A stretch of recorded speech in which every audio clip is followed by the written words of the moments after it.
Bigyan niyo pa ako ng panahon. Makakabayad din ako. Ipinapangako ko. Ang boses na yon ay galing sa kanyang ina. Kilalang kilala ni Sofia ang himig na yon.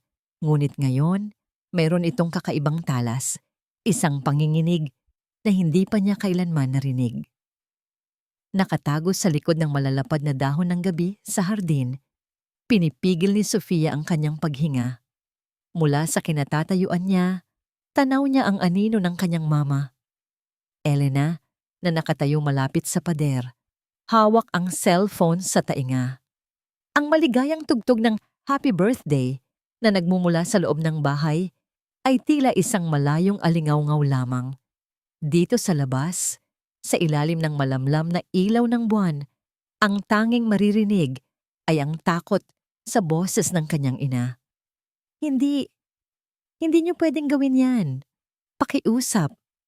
Napayuko si Elena at kahit hindi malinaw ang kanyang mukha mula sa dilim, nakita ni Sofia ang pag-igting ng kanyang mga balikat. Isang hikbi ang kumawala sa kanya. Mahina, ngunit puno ng desperasyon. Umiiyak si Mama, naisip ni Sofia. Kumirot ang puso ng bata.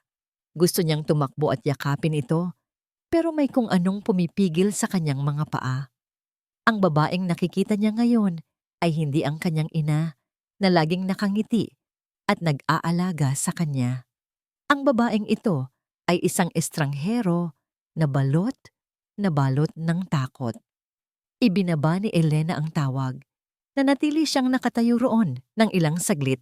Ang kanyang paghinga ay malalim at mabigat. Pagkatapos ay narinig ni Sofia ang isang bulong na tila lason na dumaloy sa hangin. Ito na ang huling paraan. Para sa kinabukasan ko. Para sa amin ni Sofia. Biglang tumayo ng tuwid si Elena. Nagbago ang kanyang tindig. Nawala ang desperasyon at napalitan ito ng isang bagay na mas malamig, mas matigas. Mabilis siyang naglakad pabalik sa loob ng bahay, hindi man lang lumingon. Dahan-dahang lumabas si Sofia mula sa kanyang pinagtataguan. Ang lamig ng gabi ay nagsimulang gumapang sa kanyang balat. O marahil ay ang takot na nagsisimula ng manahan sa kanyang puso. Sinundan niya ang kanyang ina. Dahan-dahan ang bawat hakbang na para bang natatakot sa kung anong maaari niyang matuklasan. Pagpasok niya sa bahay, sinalubong siya ng tawanan at masayang kwentuhan. Nakita niya ang kanyang Lola Maria na nakaupo sa silyang pandangal na papaligiran ng mga kaibigan at kamag-anak. Ang mga mata nito ay kumikinang sa tuwa at ang naman ng ngiti nito ay kasing init ng mga kandila sa cake na nasa ibabaw ng mesa. Ang kanyang lola, ang nag-iisang taong laging nakakaintindi sa kanya, ang laging may mainit na yakap at matamis na tsokolate kapag siya ay malungkot. Kumirot muli ang puso ni Sofia, ngunit ngayon ay dahil sa pagmamahal, napalingon siya sa kanyang ina. Nakita niya si Elena na ngumingiti na ngayon habang nakikipag-usap sa mga bisita na para bang ang babaeng desperado sa hardin kanina ay isang panaginip lamang. Paano?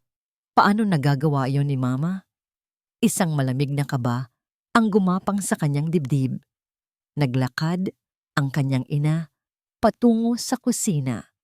Sa hindi malamang dahilan, sumunod si Sofia. Ang kanyang mga paa ay tila may sariling isip. Huminto siya sa may siwang ng pinto, sapat lang para makasilip nang hindi napapansin. Nakita niya si Elena na nakatayo sa harap ng kitchen counter. Nandoon ang malaking cake, ngunit ang tinitingnan ng kanyang ina ay isang maliit na plato sa gilid. Mayroon itong isang espesyal na cupcake, strawberry, ang paborito ni Lola Maria, na may isang kandila sa gitna. Mukha itong perpekto, isang simbolo ng pagmamahal, ngunit may kinuha si Elena mula sa kanyang bulsa, isang maliit na bote na may lamang likido. Dahan-dahan niyang binuksan ito. Sumilip si Elena sa pinto ng kusina, tinitiyak na walang nakatingin. Hindi niya nakita si Sofia na halos hindi na humihinga sa kanyang pinagtataguan. Ang puso niya ay tumitibok ng sobrang bilis na parang gusto nang kumawala sa kanyang dibdib. Sa isang mabilis, ngunit tiyak na kilos, Ipinatak ni Elena ang ilang patak mula sa bote papunta sa ibabaw ng cupcake. Ang likido ay walang kulay at agad itong sinipsip ng frosting na para bang hindi kailanman ito napunta roon. Nanlaki ang mga mata ni Sofia. Napakagat siya sa kanyang labi para pigilan ang anumang tunog na maaaring lumabas. Hindi totoo to. Sinubukan niyang kumbinsihin ang sarili. Baka bitamina lang yon para kay Lola. Ngunit ang lamig sa mga mata ng kanyang ina, ang determinasyon sa kanyang mga kilos ay nagsasabi ng ibang kwento. Isinara ni Elena ang maliit na bote at mabilis itong ibinalik sa kanyang bulsa. Inayos niya ang kandila sa cupcake. Tiningnan niya ito, hindi bilang isang matamis na regalo, kundi bilang isang kasangkapan, isang solusyon at sa katahimikan ng kusina na tanging ang malayong tunog ng selebrasyon ang maririnig. Narinig ni Sofia ang isang bulong mula sa kanyang ina. Isang bulong na puno ng pait at pag-asa. Isang bulong na yayanig sa buong mundo niya. Isang kagat lang ninyo, Mama. At lahat ng problema ko, maglalaho. Parang may humila sa mga paa ni Sofia pabalik. Umatras siya mula sa siwang ng pinto. Bawat hakbang ay maingat, na para bang ang sahig na kanyang tinatapakan ay gawa sa manipis na yelo. Ang mga salita ng kanyang ina ay umuulit-ulit sa kanyang isipan, isang nakakakilabot na himig na pumupuno sa bawat sulok ng kanyang kamalayan. Isang kagat lang at lahat ng problema ko maglalaho. Nang makalayo siya sa kusina, tumakbo siya. Hindi isang mabilis na takbo, kundi isang tahimik na pag-iskape. Pumanhik siya sa hagdan, pumasok sa kanyang kwarto at isinara ang pinto nang walang anumang ingay. Sumandal siya rito at doon na bumuhos ang lahat. Nanginginig ang kanyang buong katawan. Ang kanyang paghinga ay mabilis at mababaw at naramdaman niya ang unti-unting panlalamig ng kanyang mga kamay at paa. Ang kanyang mama, ang kanyang mapagmahal na mama.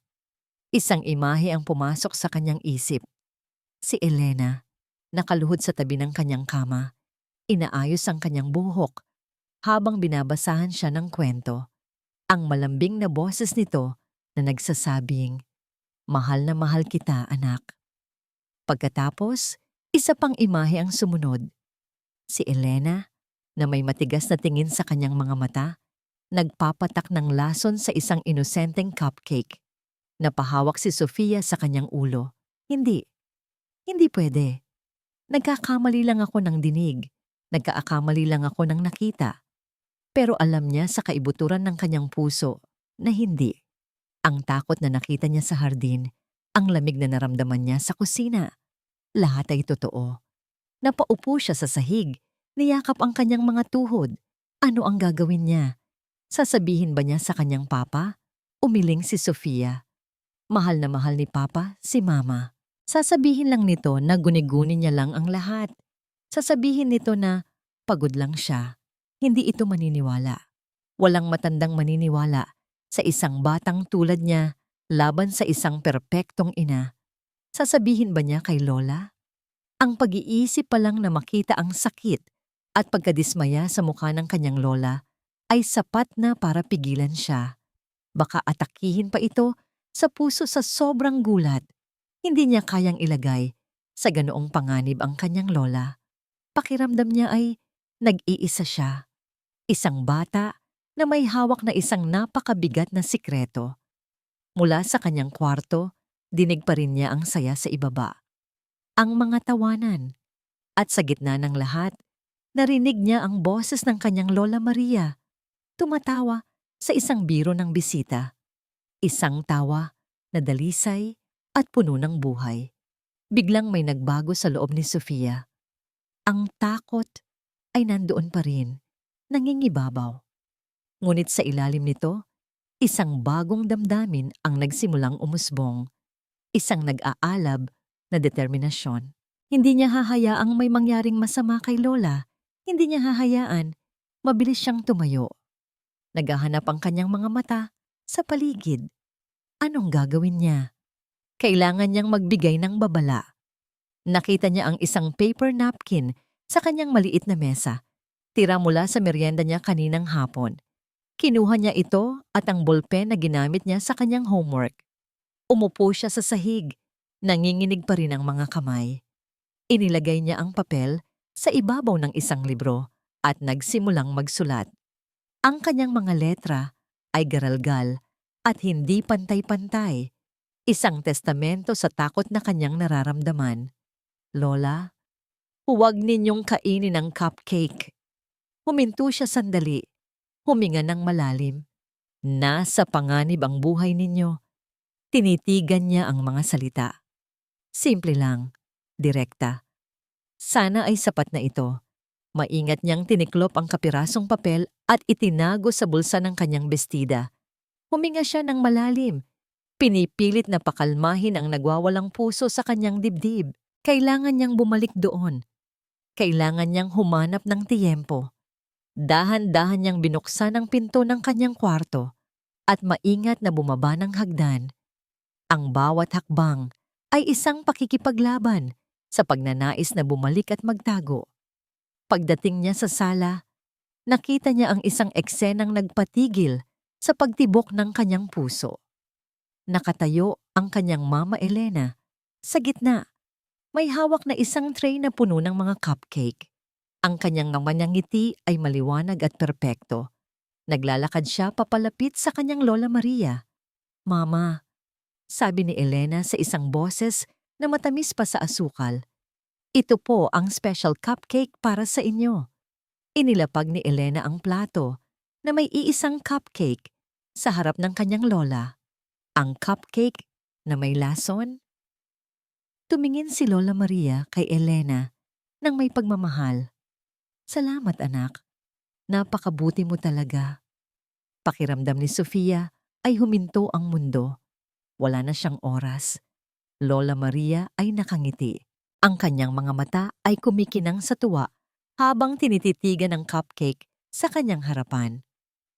Ang kulay rosas na frosting, ang kinang ng maliliit na sprinkles, at ang kandila na nakasaksak sa gitna. Lahat ay tila nagpapahiwatig ng pagmamahal at pagdiriwang. Napakasarap nito, Elena, sabi ni Lola Maria. Ang kanyang boses ay puno ng paghanga. Pinaghandaan mo talaga ako. Para po sa inyo, Mama, sagot ni Elena. Ang kanyang ngiti ay hindi bumubitiw. Ngunit sa likod ng perpektong ngiti na yon, may isang bahagi ng kanyang mga mata na tila hindi naaabot ng liwanag. Naramdaman ni Lola Maria ang mainit na pagmamahal sa kanyang puso. Tunay na pinagpala siya sa isang anak na lalaki at isang manugang na labis na nagmamahal sa kanya. Hindi man nagkakaroon ng masyadong malalim na usapan sila ni Elena. Alam niyang may puwang siya sa puso ng manugang. Kinuha ni Lola Maria ang tinidor. Dahan-dahan niyang inilapit ito sa cupcake. Handa nang tumikim. Ang kislap ng kanyang mga mata ay nagpapakita ng inaasahang tamis. Sa isang sulok ng sala, nakatingin si Sofia. Ang kanyang puso ay tumitibok ng parang tambol. Oras na. Ngayon na. Kailangan kong gawin. Umiigkas ang kanyang isip. Kailangan niya ng distraction. Isang mabilis na paraan para malipat ang atensyon ng lahat. Ang kanyang mga mata ay gumala sa mesa at nakita niya ang isang baso ng orange juice na nakalagay malapit sa kanyang kinauupuan. Pinikit ni Sofia ang kanyang mga mata ng isang iglap, huminga ng malalim. Kailangan niyang maging natural. Ay! Sigaw ni Sofia, sapat lang para marinig ng mga nasa malapit. Kasabay ng kanyang sigaw, mabilis niyang itinulak ang baso ng orange juice. Ang kulay kahel na likido ay bumuhos sa puting mantel, kumalat ng mabilis. Ay, Sofia! Sabay-sabay na sabi ng ilang bisita. Naku, apo! Sabi ni Lola Maria, na baling ang tingin mula sa cupcake patungo kay Sofia. Nagmadali si Elena para kumuha ng basahan. Sige, Mama, hintay lang kayo. Linisin ko lang to. Nagkaroon ng maliit na kaguluhan. May ilang bisita na tumayo para tulungan si Elena, habang ang iba ay nagbibigay ng payo. Nabaliwala ang cupcake, nabaliwala ang lahat maliban sa basang mantel at sa gulat na ekspresyon ni Sofia. Sa sandaling iyon ng kaguluhan, nang walang nakatingin sa kanya, mabilis na lumapit si Sofia sa mesa. Ang kanyang maliit na kamay ay kinuha ang cupcake sa harap ni Lola Maria. Sa isang kisap mata, ipinalit niya ito sa isa pang cupcake na nasa tray na may iba pang mga panghimagas malapit sa gilid ng mesa. Napakabilis ng kanyang galaw. Walang nakapansin. Bumalik si Sofia sa kanyang kinauupuan. Ang kanyang puso ay halos sumabog sa dibdib niya. Ngayon, ang cupcake na nasa harap ni Lola Maria ay ang malinis na cupcake at ang may lason ay nakahalo na sa iba pang mga panghimagas. Maya-maya, matapos malinis ni Elena ang gulo, bumalik siya kay Lola Maria. "Pasensya na po, Mama," sabi ni Elena, na ipinatong ang basahan sa upuan. "Ayos lang, anak. Aksidente lang," sabi ni Lola Maria. Kinuha niyang muli ang tinidor at ngayon ay kinuha na ang isang piraso ng cupcake. Ngumuya siya at isang ngiti ang sumilay sa kanyang mukha. "Napakasarap," sabi ni Lola Maria. "Salamat, anak. Mas masarap pa ito kaysa dati." Tumango si Elena. Ang kanyang nangiti ay nanatili. Ngunit ang kanyang mga mata ay gumala sa mesa. Tinitigan niya ang cupcake sa plato ni Lola Maria. Pagkatapos, dahan-dahan, bumaba ang tingin niya sa tray ng mga cupcake. Nagbago ang ekspresyon ni Elena. Isang munting kurba sa kanyang labi ang nawala. Ang kanyang mga mata ay unti-unting nanliit. Tinitigan niya ang bawat cupcake sa tray, isa-isa. Nakita niya ito. Ang cupcake na may bahagyang pagkakayupi sa frosting, malapit sa dulo, kung saan niya ito ipinatak. Nakahalo na ito sa iba. Biglang bumaling ang tingin ni Elena kay Sofia. Ang kanyang nanangiti ay tila nawalan ng init. May isang bagay sa kanyang mga mata, isang munting kislap ng hinala at pagkabigla na nagpaparamdam kay Sofia na nabasa nito ang lahat ng kanyang lihim. Para kay Elena, ang tunog ng tawanan at masayang pag-uusap ay naging isang nakakabimingi na ingay. Ang bawat ngiti sa mga labi ng mga bisita ay tila isang tusok sa kanyang lalamunan. Ang bawat papuri sa kanyang espesyal na cupcake ay isang malalim na pagkutya. Paano? Paano nangyari yon? Naramdaman niya ang malamig na pamamawis na lumalabas sa kanyang likod. Nakahalo na ang cupcake. Ang cupcake na may lason. Hindi ito kinain ni Lola Maria. Ang kanyang plano, ang kanyang tanging pag-asa ay naglaho ng parang bula. Naglakad siya palayo sa mesa, humahanap ng dahilan para mapunta sa kusina. Pagpasok niya, agad siyang napasandal sa pader. Ang kanyang mga kamay ay nanginginig. Hinarap niya ang lababo. Pinilit kontrolin ang kanyang paghinga. Narinig niya ang boses ni Lola Maria sa sala. Masigla at puno ng buhay. Buhay. At walang nakakaalam ng aking ginawa. Ang pag-iisip na yon ay nagbigay sa kanya ng kaunting ginhawa. Ngunit agad din itong napalitan ng panibagong takot. May nakakaalam. Nagbalik ang tingin niya kay Sofia. Ang inosenteng mukha ng bata.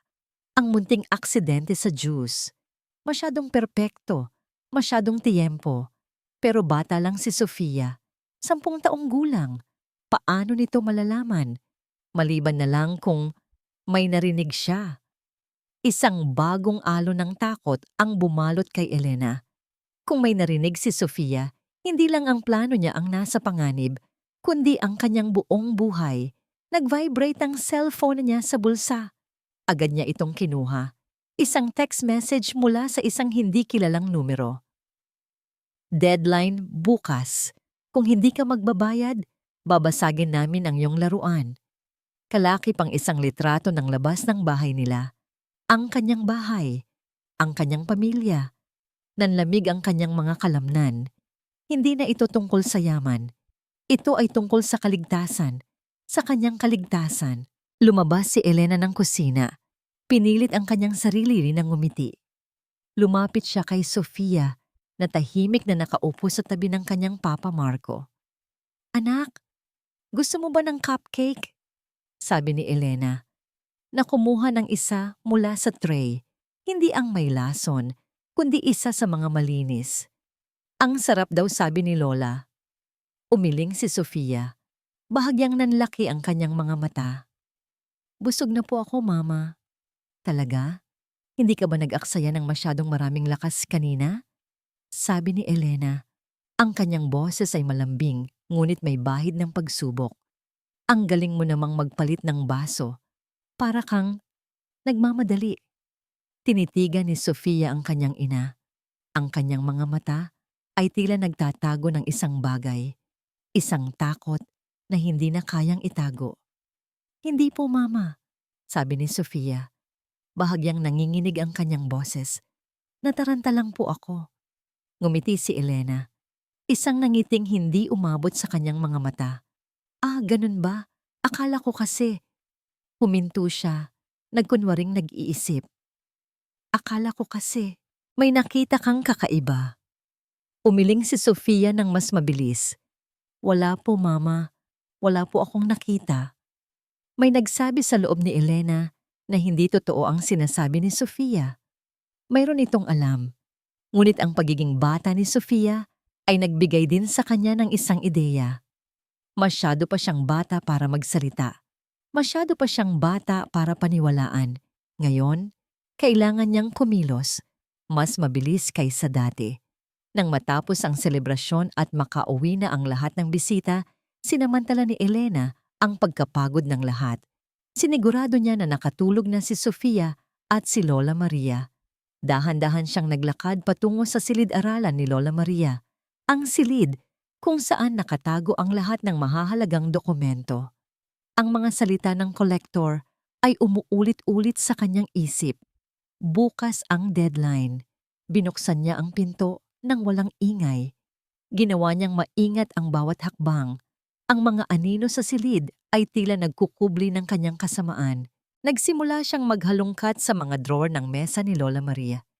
Ang kanyang mga kamay ay mabilis at walang awa.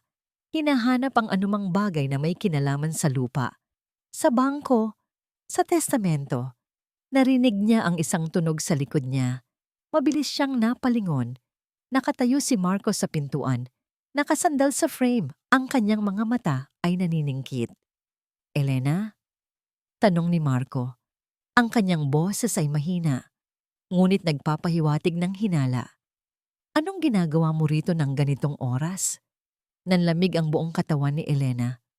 Ang gabi ay tila mas mahaba kaysa dati para kay Marco. Nakaupo siya sa gilid ng kama.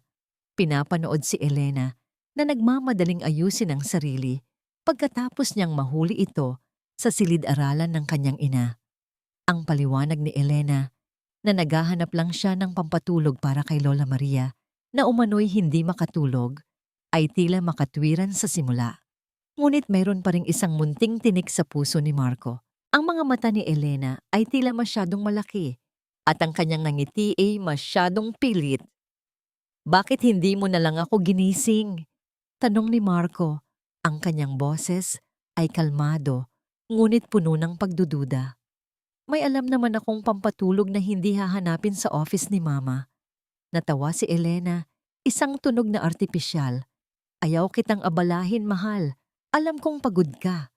Hindi niya ito pinansin. Ngunit nang makatulog na si Elena, hindi makatulog si Marco. Paulit-ulit sa kanyang isip ang senaryo kanina. Hindi ito ang unang beses na may kakaiba siyang napansin kay Elena. Nagsimula siyang mag-isip. Noong nakaraang buwan hiniram ni Elena ang ATM card niya. Sabi ay para sa mga bayarin sa bahay. Ngunit nang makita niya ang statement, mayroong isang malaking withdrawal na hindi niya matandaan. Hindi niya ito pinansin noon. Inisip niyang baka nagkamali lang siya. Pagkatapos, ang mga tawag sa telepono. Laging nagtatago si Elena. Laging lumalabas ng bahay para sumagot. "Trabaho lang, mahal," ang sabi niya. Ngunit ang boses nito ay laging may bahid ng kaba.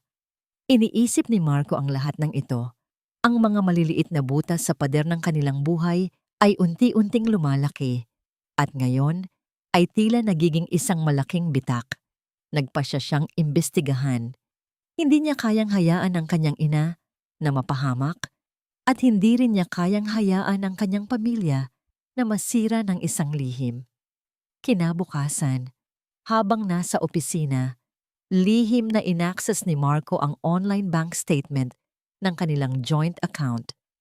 Ang mga mata niya ay nanlaki. Hindi lang isang withdrawal. May mga sunod-sunod na malalaking transaksyon na hindi niya alam.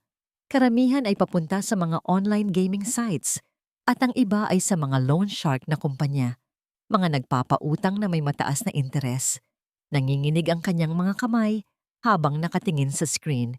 Hindi ito maaaring mangyari. Ang kanyang asawa, ang ina ng kanyang anak, ay sangkot sa ganito? Hindi niya nakaya. Tinawagan niya ang kanyang matalik na kaibigan, si Mang Tonyo, na nagtatrabaho sa isang bangko. Pare, may itatanong lang ako, sabi ni Marco. Pinipilit na gawing normal ang kanyang boses. May kakilala ka bang maalam sa mga online gambling transactions? Nagkwento si Mang Tonyo tungkol sa mga panganib ng online gambling at kung paano ito kadalasang humahantong sa pagkakautang sa mga loan shark. Habang nakikinig si Marco, unti-unting bumagsak ang kanyang mundo. Ang lahat ng senyales ay naroon na. Ang pagiging tahimik ni Elena, ang kanyang pagiging abala, ang kanyang paghahanap ng pera. Pag-uwi niya ng bahay kinagabihan, naghihintay na siya kay Elena. Nang makapasok ito, agad siyang nagsalita. Elena, kailangan nating mag-usap. Nagulat si Elena sa seryosong tono ng boses ni Marco. Tungkol saan? Mahal. Ipinakita ni Marco ang mga printout ng bank statement. Walang imik na ibinigay niya ito kay Elena. Kinuha ni Elena ang mga papel at unti-unting nawala ang kanyang kulay. Ang kanyang mukha ay namutla. Ang kanyang mga mata ay naghalong takot at pagkagulat. Ano to, Elena? Tanong ni Marco. Ang kanyang boses ay nanginginig. Online gambling, mga loan shark, ano bang ginawa mo? Biglang umiyak si Elena. Napaluhod siya sa harap ni Marco. Mahal, patawarin mo ako. Nagkamali ako. Gusto ko lang kasing kumita para sa atin. Para sa kinabukasan ni Sofia. Hindi ko sinasadya. Niyakap ni Marco si Elena. Ang kanyang puso ay nahati. Ang galit ay nag-uumpisa sa kanyang loob. Ngunit ang pagmamahal ay nandoon pa rin. Umiiyak si Elena. At ang kanyang mga hikbi ay tumagos sa puso ni Marco. Huwag kang mag-alala, mahal, sabi ni Marco. Pinipilit ang sarili na maniwala. Aayusin natin to. Magtulungan tayo. Ngunit habang niyayakap niya ang kanyang asawa, may isang bagay na lumaglag mula sa bulsa ni Elena. Isang papel. Pinulot ito ni Marco. Ito ay isang resibo mula sa isang tiyangge ng mga cake. Tamis ng kahapon ang nakasulat sa itaas at nakalagay doon ang nakakakilabot na detalye. Strawberry cupcake. Special order. Ito ang resibo para sa cupcake ni Lola Maria. Pero sinabi ni Elena na siya ang gumawa ng cupcake. Nagkaroon ng butas sa kanyang tiwala. Isang butas na ngayon ay tila napakalaki na para hindi mapansin. Ang resibo ay tila nagliliyab sa mga kamay ni Marco. Strawberry cupcake. Special order. Sa mismong araw ng kaarawan ni Lola Maria. At si Elena, ang kanyang asawa, ay matamis na nagsinungaling na siya ang gumawa nito. Bakit? Ang katanungang iyon ay gumugulo sa kanyang isipan. Binubulabog ang anumang natitirang piraso ng tiwala na mayroon pa siya para kay Elena. Hindi ito simpleng pagsisinungaling lang. May mas malalim na dahilan. Kinabukasan, maaga pa. Bago pa magising si Elena, umalis na si Marco. Naghahanap siya sa Google Maps para sa tamis ng kahapon. Nakita niya na ito ay isang maliit na panaderya sa isang medyo liblib na lugar. malayo sa kanilang bahay. Nagmaneho si Marco. Ang kanyang isip ay gulong-gulo. Gusto niyang malaman ang katotohanan. Pagdating niya sa panaderya, bumungad sa kanya ang isang maliit at lumang tindahan. Mayroong iilan lamang na customer. Sa likod ng counter nakita niya ang isang babaeng nasa katanghaliang gulang. May salamin sa ilong at may bakas ng pagod sa kanyang mukha. Lumapit si Marco. "Magandang araw po," bati niya. "Magandang araw din, iho," sagot ng babae. "Ano ang atin?" "Nagpunta po ako rito para magtanong tungkol sa isang order," sabi ni Marco. Pinilit na maging casual ang tono. Ipinakita niya ang resibo. Noong mga 1 linggo po, may nag-order ng strawberry cupcake na espesyal. Tinitigan ng babae ang resibo. Bumalik ang tingin niya kay Marco. "Ah, oo. Naalala ko yan. Isang babae na may, blonde na buhok." "Si Elena po," sabi ni Marco na ipinakita ang litrato ni Elena sa kanyang cellphone. Tumango ang babae. "Oo, siya nga. Siya ang umorder. Bakit mo natanong?" Ang kanyang boses ay tila may bahid ng pag-iingat. "Nagtataka lang po ako," sabi ni Marco. Sinubukang basahin ang ekspresyon ng babae. Sinabi kasi ng asawa ko na siya ang gumawa ng cupcake para sa birthday ng nanay ko. Kaya nagtataka ako bakit siya bumili rito. Biglang nagbago ang mukha ng babae. Kumunot ang kanyang noo. Ang kanyang mga mata ay tila naghahanap ng kung ano. Isang bagay na hindi niya kayang sabihin. Baka hindi niya lang masabi sa inyo," sabi ng babae. Pilit nang ngumingiti. Baka gusto lang niyang maging sorpresa. Hindi kumbinsido si Marco. "Ma'am, may kakaiba po ba sa order na yon? O sa customer na umorder?" Lalong namutla ang babae. "Wala, iho. Wala naman. Normal na order lang. Kung wala ka nang itatanong, marami pa akong kailangang asikasuhin." Alam ni Marco na may tinatago ang babae. Nagpasalamat siya at umalis. Ngunit ang kanyang isip ay hindi mapakali. Bakit siya natatakot? Habang nagmamaneho pabalik, may isang pangalan na biglang sumilay sa kanyang isipan. Dolores. Narinig niya ang pangalang yon minsan mula sa kanyang tita Belen, ang matanda niyang tiyahin na may alam sa lahat ng mga kwento ng kanilang pamilya. Isang pinsan ni Lola Maria na matagal nang hindi nakikipag-ugnayan sa kanila. Kinuha ni Marco ang kanyang cellphone at tinawagan si Tita Belen. "Tita, may itatanong lang po ako. Naaalala niyo po ba si Dolores? Yung pinsan ni Mama?" Narinig niya ang paghinga ni Tita Belen sa kabilang linya. "Si Dolores? Naku, iho. Bakit mo siya natatandaan? Matagal na siyang wala sa buhay namin. May sama ng loob iyon sa lola mo tungkol sa mana ng lolo ninyo. Akala niya, dinaya siya." "May negosyo po ba siyang bakery?" tanong ni Marco. Ang kanyang puso ay nagsisimulang bumilis. "Oo, tamis ng kahapon nga ang pangalan ng bakery niya noon," sabi ni Tita Belen.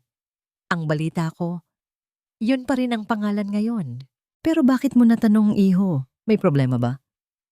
"Tita, tandang-tanda ko ang sinabi niya noon sa lola mo," sabi ni Tita Belen na parang nagbabalik tanaw. "Darating ang araw, babawiin ko ang lahat ng sa tingin ko ay para sa akin." Nanlamig ang buong katawan ni Marco.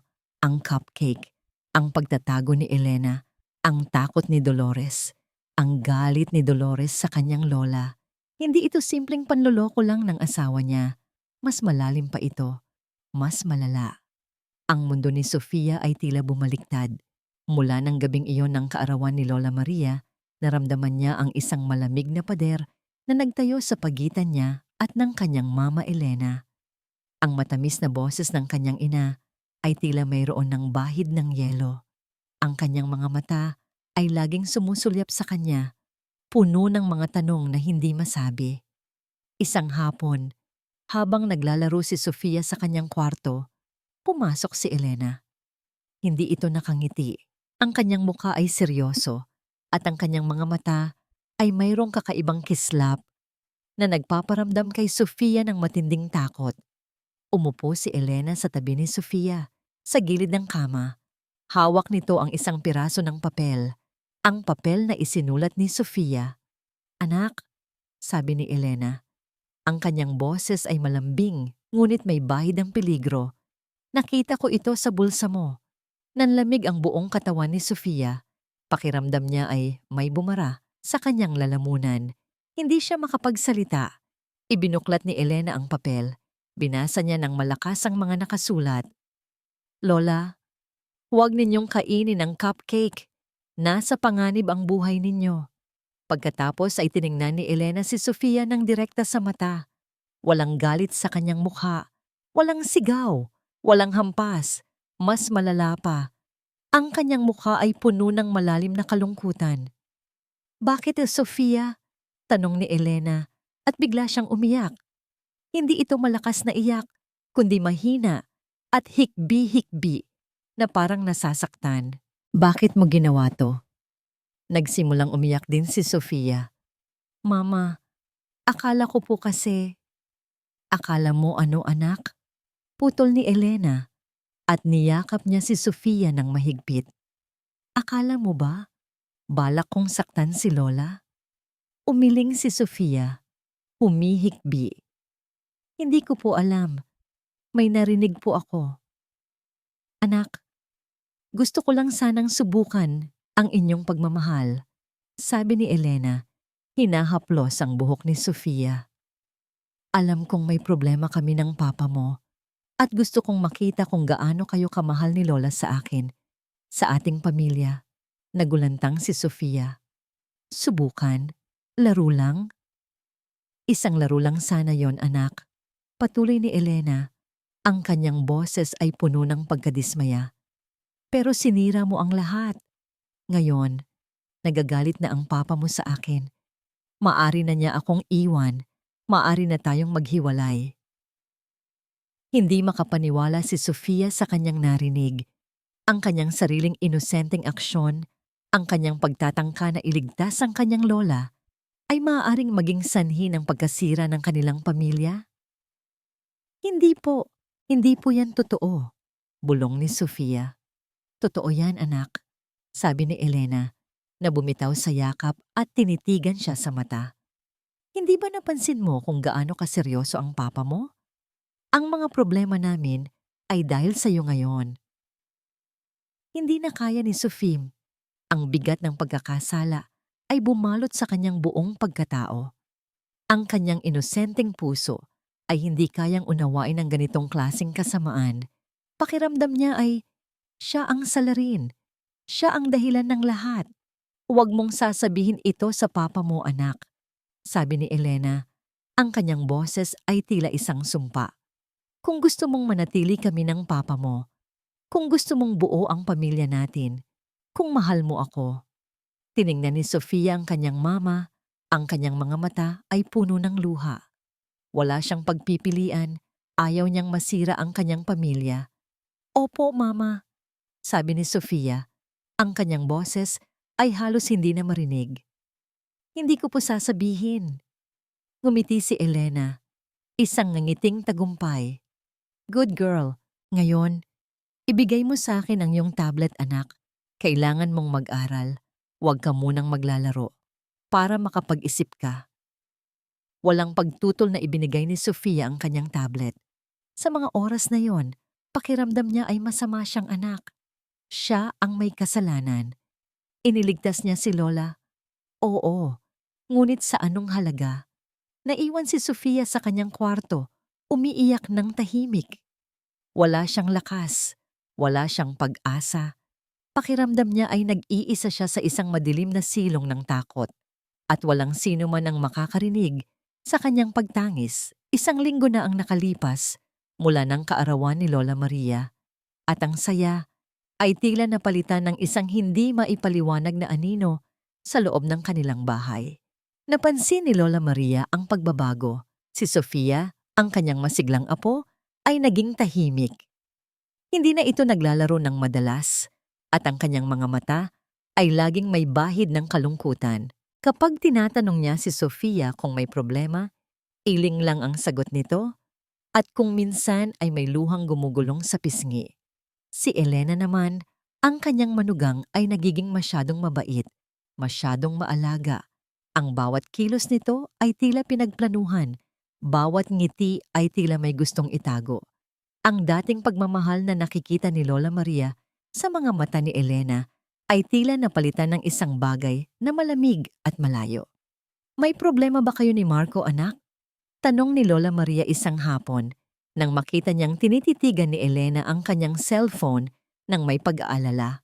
Agad nang ngumiti si Elena. "Wala po, Mama. Bakit naman po?" "Kasi parang ang tahimik mo nitong mga nakaraang araw at si Sofia parang malungkot din," sabi ni Lola Maria. Ang kanyang boses ay malumanay, ngunit mayroong bahid ng hinala. "Ay wala po yun, Mama," sagot ni Elena. "Kailangan lang po kaming mag-usap ni Sofia tungkol sa kanyang pag-aaral. Alam niyo na, malapit na ang exams." Tumango si Lola Maria, ngunit hindi siya kumbinsido. Ang pakiramdam ng isang ina at lola ay hindi madaling linlangin. May mali. Isang gabi, hindi makatulog si Lola Maria. Ang kanyang mga buto ay tila kumirot sa lamig ng gabi. Bumangon siya mula sa kanyang kama. Nagpa siya na kumuha ng isang basong tubig mula sa kusina. Habang bumababa siya ng hagdan, narinig niya ang mahihinang boses mula sa office ni Marco na nakabukas ng bahagya. Alam niyang nasa labas si Marco para sa isang emergency meeting. Lumapit si Lola Maria sa pinto. Ang kanyang mga hakbang ay maingat at walang ingay. Mula sa siwang, nakita niya si Elena, nakatalikod sa pinto, nakikipag-usap sa telepono. Ang kanyang boses ay mahina, ngunit nagpapahiwatig ng galit. "Manahimik ka, Dolores." Dinig ni Lola Maria ang pangalan. Nagulat siya. Si Dolores? "Kung babagsak ako, isasama kita. Alam kong may alam ka sa ginawa ko." Nanlamig ang buong katawan ni Lola Maria. Ano ang sinasabi ni Elena? Ano ang ginawa niya? At bakit kasama si Dolores, ang kanyang pinsan, na may matinding sama ng loob sa kanilang pamilya? Patuloy si Elena sa pagsasalita. Ang kanyang boses ay lalong tumataas. "Hindi mo pwedeng ipagsabi ang tungkol sa cupcake. May video ka pa ba? Burahin mo yan." Napaatras si Lola Maria.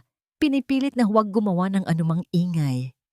Ang kanyang puso ay kumalabog ng malakas sa kanyang dibdib. Ang kanyang buong buhay ay tila nagbago sa isang iglap. Ang lahat ng kanyang pagtitiwala, ang kanyang pagmamahal, ay tila isang malaking kasinungalingan. Nagbalik si Lola Maria sa kanyang kwarto, ngunit hindi na siya nakatulog. Ang kanyang isip ay gumugulo. Cupcake? Lason? Dolores?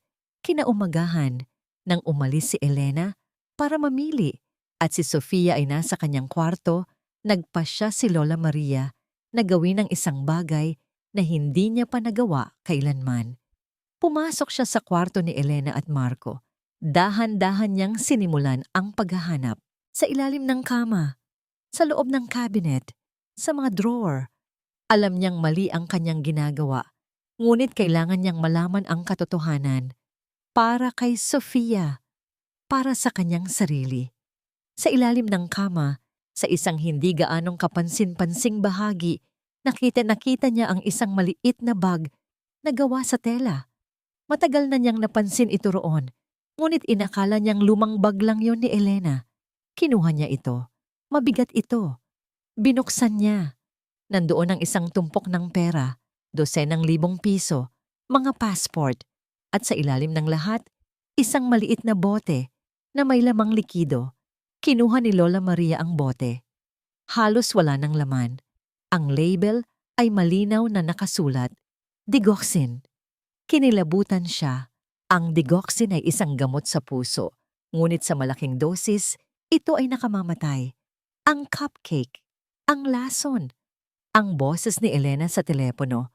Ang lahat ay tila konektado. Napaupo si Lola Maria sa kama, hawak ang bote. Ang kanyang puso ay nababalot ng napaupo si Lola Maria sa kama, hawak ang bote. Ang kanyang puso ay nababalot ng matinding sakit at pagtataka. Ang kanyang mga kamay ay nanginginig habang pinipisil ang malamig na salamin ng bote. Hindi niya inakala na darating ang araw na mararamdaman niya ang ganititong klase ng kirot sa kanyang dibdib. Ang babaeng itinuring niyang sariling anak, ang babaeng pinagkatiwalaan niya ng buong puso, ay may kakayahang gumawa ng ganito kalaking kasamaan. Napatingin siya sa larawan nila ni Elena na nakapatong sa bedside table noong araw ng kasal nito kay Marco. Nakangiti si Elena. Ang kanyang mga mata ay kumikinang sa kaligayahan. Isang nangiting na ngayon ay tila isang malaking maskara lamang. Paano niya nagawang maging bulag? Paano niya hindi nakita ang mga senyales? Ang mga pagbabago sa ugali ni Elena, ang kanyang pagiging lihim, ang kakaibang pag-aalaga nito, kamakailan. Lahat ay nagkakaroon na ng kahulugan ngayon. Pero higit sa lahat, ang sakit na dinulot nito kay Sofia. Ang pagmamanipula ni Elena sa inosenteng apo niya, ang pagpaparamdam dito ng pagkakasala. Hindi niya mapapatawad ang ganitong klaseng kalupitan. Pinunasan ni Lola Maria ang luha na umagos sa kanyang pisngi. Ang dating maamo niyang mukha ay napalitan ng isang determinadong ekspresyon. Hindi na siya ang Lola Maria na madaling lokohin. Hindi na siya ang Lola Maria na pipikit sa katotohanan. Hawak ang bag na may pera, mga passport, at ang bote ng digosin tumayo si Lola Maria. Ang kanyang mga tuhod ay nanginginig pa rin, ngunit ang kanyang kalooban ay matatag. Kailangan niyang harapin ito para sa kanyang anak, para sa kanyang apo, at para sa katotohanan. Bumalik si Lola Maria sa sala. Maingat niyang inilagay ang bag, ang mga passport at ang bote ng digoxin sa ibabaw ng coffee table. Ang kanyang puso ay kumalabog ng malakas, ngunit ang kanyang mga mata ay matatag. Hindi na siya matatakot. Ilang sandali pa, narinig niya ang tunog ng sasakyan ni Elena na huminto sa labas. Pagkatapos, ang pagbukas ng pinto. Pumasok si Elena. May dalang ilang paper bag mula sa pamimili. Ang kanyang ngiti ay maliwanag. Ngunit agad itong nawala nang makita ang mga bagay sa ibabaw ng coffee table. Nanlaki ang mga mata ni Elena. Ang mga paper bag ay nahulog mula sa kanyang mga kamay. Kumalat sa sahig ang laman nito. "Mama?" Bulong ni Elena. Ang kanyang boses ay nanginginig. "Ano po yan?" "Ito, Elena," sabi ni Lola Maria. Ang kanyang boses ay kalmado, ngunit may taglay na lamig na hindi pa naririnig kailanman ni Elena. "Ito ang mga kasinungalingan mo, ang iyong mga sikreto." Napatingin si Elena sa bote ng digoxin, sa tumpok ng pera at sa mga passport. Ang kanyang mukha ay namutla. "Hindi ko po maintindihan," sabi ni Elena. Pilit na nagtatapang-tapangan. "Hindi po sa akin yan." "Huwag ka nang magsinungaling, Elena," sabi ni Lola Maria. "Narinig kita sa telepono. Tungkol kay Dolores, tungkol sa cupcake, at tungkol dito." Itinaas niya ang bote ng digoxin. Biglang nagbago ang mukha ni Elena. Ang takot ay napalitan ng galit. Ang kanyang mga mata ay umigting. "Kaya pala," sigaw ni Elena. "Kaya pala hindi ka namatay. Kaya pala buhay ka pa rin. Dahil sa maliit na ahas na yon." Tumingin siya sa hagdanan, kung saan nakatago si Sofia. Narinig ni Sofia ang sigaw ni Elena. Hindi na siya nakatago. Bumaba siya ng hagdan, ang kanyang mga mata ay puno ng luha. "Mama, huwag po!" sigaw ni Sofia. "Sofia, bumalik ka sa kwarto mo." Sigaw ni Elena, ang kanyang mukha ay puno ng galit. "Hindi, Elena," sabi ni Lola Maria, tumayo ng tuwid. "Huwag mong sisihin ang apo ko. Siya ang nagligtas sa akin mula sa iyong kasamaan." Biglang bumukas ang pintuan ng bahay. Pumasok si Marco, ang kanyang mukha ay puno ng pag-aalala. Nakita niya ang kaguluhan, ang mga gamit sa coffee table, at ang mukha ng kanyang ina at asawa. "Anong nangyayari rito?" tanong ni Marco. "Tanungin mo ang asawa mo, Marco," sabi ni Lola Maria. "Siya ang nagplano na patayin ako. Siya ang naglagay ng lason sa cupcake." Nanlaki ang mga mata ni Marco. Tiningnan niya si Elena, na ngayon ay nanginginig ang buong katawan. Hindi, Marco. Hindi totoo yan. Sigaw ni Elena. Ang kanyang boses ay halos pumyok. Hindi totoo, sabi ni Marco, at inilabas niya ang resibo mula sa tamis ng kahapon. Ito ba, Elena? Ito ba ang dahilan kung bakit ka nagsinungaling na ikaw ang gumawa ng cupcake? At ito, ibinato niya ang printout ng bank statement. Ito ba ang dahilan kung bakit kailangan mong gawin ang lahat ng ito? Ang mga utang mo sa sugal, sa mga loan shark? Nang makita ni Elena ang mga ebidensya, parang gumuho ang kanyang mundo. Ang lahat ng kanyang pagtatago ay nawala. Ang kanyang galit ay sumabog. Oo, ako. Ako ang may gawa. Sigaw ni Elena. Para sa iyo, Marco. Para sa kinabukasan ko. Palagi na lang akong pangalawa. Palagi na lang akong minamaliit. Kaya ginawa ko to. Iniligtas ko lang si Lola. Sigaw ni Sofia. Tumakbo papunta sa Lola Maria at niyakap ito ng mahigpit. Hindi ko po hahayaang saktan niya kayo. Ang mga salita ni Sofia ay tila isang balde ng malamig na tubig na ibinuhos kay Marco. Ang kanyang anak, ang kanyang inosenteng anak, naging biktima ng kasamaan ng kanyang ina. Niyakap ni Marco ang kanyang ina at anak. Ang kanyang mga mata ay puno ng luha. Biglang may malakas na katok sa pintuan. Napalingon silang lahat.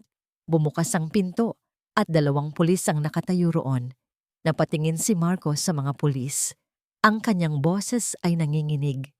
Kanina pa po ako tumawag, sabi ni Marco. May gusto po akong i-report.